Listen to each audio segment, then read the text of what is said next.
L'heure d'accueillir notre chroniqueuse Nathalie Clément, directrice générale de Via Capitale du Mont-Royal. Nathalie, bonjour. Bonjour. Nathalie, les années passent, les taux d'intérêt évoluent et la question reste toujours d'actualité. La fameuse question de la mise de fonds qui reste quand même un obstacle. Peut-on lire ce matin pour 24% des 18-34 ans dans l'achat d'une propriété. C'est pas rien et toi, c'est un problème que tu constates évidemment au quotidien. Oui, l'article de la presse est intéressant parce qu'il y avait le sommet de la construction hier et c'était organisé par l'APCHQ.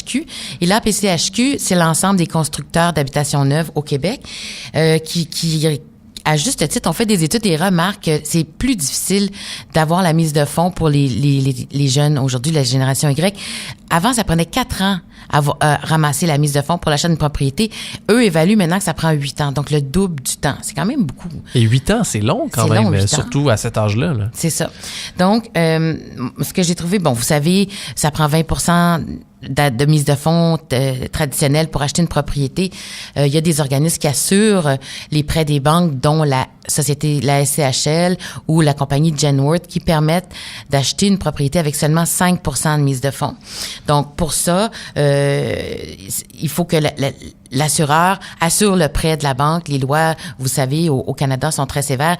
Les banques, c'est pour ça que votre argent est en sécurité, parce que c'est réglementé, c'est bien réglementé.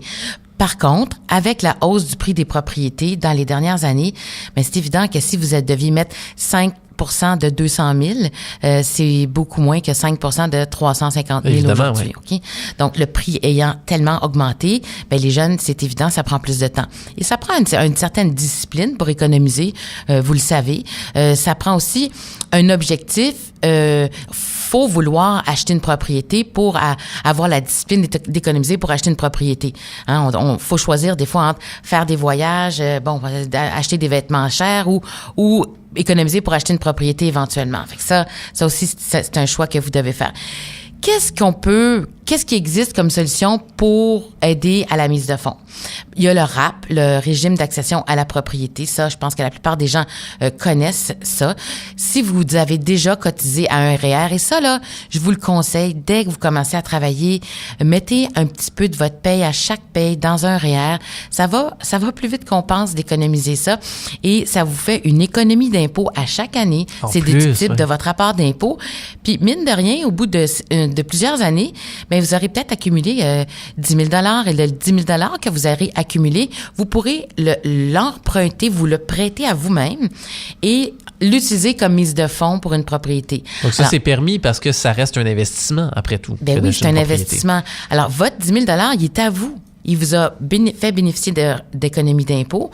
Vous le sortez. Si vous achetez un immeuble qui vaut 350 000, mettons un condo à 350 000 $, 10 000 $, c'est déjà, il va vous rester juste 5 000 $ comme mise de fonds.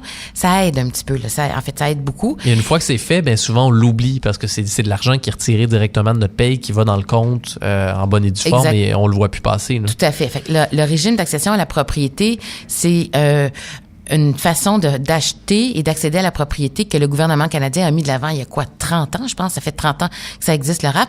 Et il y a aussi le pré-RAP. Le pré-RAP, c'est que si vous n'avez pas de REER, vous pouvez emprunter un montant d'argent à la banque que vous laissez à la banque pendant 90 jours. Tout ça est une espèce de fumisterie, là. On fait semblant qu'on a cotisé à un REER, on fait un prêt pendant 3 mois, on laisse l'argent là et après ça, on va rembourser ce prêt-là pendant 15 ans. Mais ce que ça va vous donner, c'est une économie d'impôt que vous allez recevoir sur votre retour d'impôt qui va vous permettre d'utiliser cet argent-là comme mise de fonds pour votre propriété. Fait que c'est super intéressant. Le pré-RAP aussi qui peut aider beaucoup de jeunes à accéder à la propriété. Oui, effectivement. Puis c'est mieux de l'emprunter de cette façon-là que de l'emprunter de façon traditionnelle parce que là, bien évidemment, cet argent-là va être imposable puis là, on va perdre au change au printemps. Là. Il y a, dans l'article que j'ai lu dans la presse, il y avait le cas des condos Montjoli à Montréal-Nord, qui est intéressant. C'est un promoteur, qui est un architecte, Monsieur L'Espérance, qui a fait une manière qui a offert aux premiers acheteurs d'accéder à la propriété avec moins de 5 % de mise de fonds. Alors, premièrement, il a fait des logements, des condos abordables qui vont de 130 000 à peu près 240 000 maximum. Qui est en bas de la moyenne quand même, il faut le dire. Très en bas de la moyenne. Et donc, c'est dans un quartier où il a bénéficié de l'achat d'un terrain vraiment pas cher, Montréal-Nord, où il n'y a pas beaucoup de condos, mais ça va s'en venir. Hein? Le marché va se rendre là.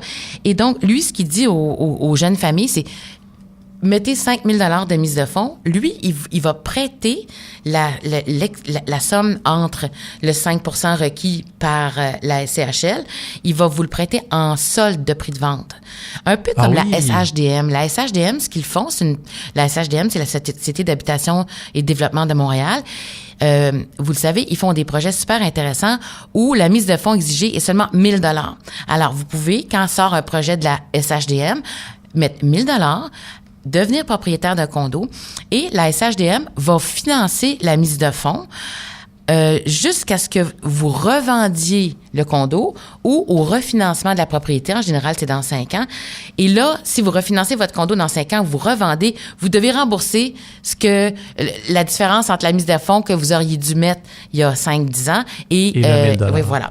Fait que ça, c'est une manière aussi bien intelligente, je trouve, de devenir propriétaire à peu de frais. Alors, est-ce qu'elles sont rares, ces unités-là? Ben oui, malheureusement. La SHDM, j'imagine que oui. Hein? Là, c'est des gens extraordinaires qui font des projets extraordinaires, mais il manque souvent d'argent. Bon, c'est quand même, ça prend des subventions. C'est des processus très longs d'approbation et tout ça, évidemment. Puis, ce promoteur-là, donc, M. L'Espérance, j'ai trouvé ça intéressant. Lui, c'est pas juste 1 000 $, c'est 5 000 $, mais c'est formidable pour accéder à la propriété. Ouais, alors, ça, c'est quelque chose qui existe sur le marché. L'autre chose, ben, on voit ça beaucoup, nous autres, dans notre agence immobilière. Ce sont des parents qui sont les baby boomers. Vous le savez, les baby boomers, ils ont des maisons qui sont payées, qui sont libres d'hypothèque et qui peuvent aider leurs enfants et qui peuvent leur prêter un 10 000, un 15 000, leur donner, en général, même ils leur donnent. Et vous savez, replacez-vous, il y a 30 ans, là, les parents mouraient, il y avait des héritages. C'est plus la mode, ça. Je pense que les gens, ils comptent plus sur des héritages. Puis les gens veulent vivre, ils veulent profiter de la vie. Ils vont pas se priver toute leur vie pour donner un héritage à leurs enfants. Alors, ce qu'on voit, c'est beaucoup de personnes qui vont donner la mise de fonds, un 10 000, un 15 000, un 20 000 à leurs enfants pour les aider à devenir propriétaires maintenant plutôt que plus tard. Donc, ça, c'est Puis des fois, probablement que c'est peut-être gênant de demander à nos parents, mais ça peut faire partie d'une discussion familiale. Beaucoup en profitent de ça. Oui, effectivement. Puis surtout qu'on le rappelle, mais on le répétera jamais assez, ça reste un investissement qui peut rebondir après, qui peut bénéficier à tout le monde parce que les maisons prennent de la valeur à Montréal. Donc, faut pas l'oublier. Tout à fait. Évidemment, puis qu'on a investi dans un immeuble bien entretenu et qu'on a l'intention, évidemment, de bien l'entretenir, de le rénover et tout, d'y mettre de l'amour et des ressources, ça peut être très, très payant en bout de piste. Mais voilà, merci beaucoup pour ces quelques indications, cet éclairage, Nathalie Clément, directrice générale de Via Capitale du Mont-Royal. Merci encore d'avoir été avec nous. Avec plaisir. Bonne semaine.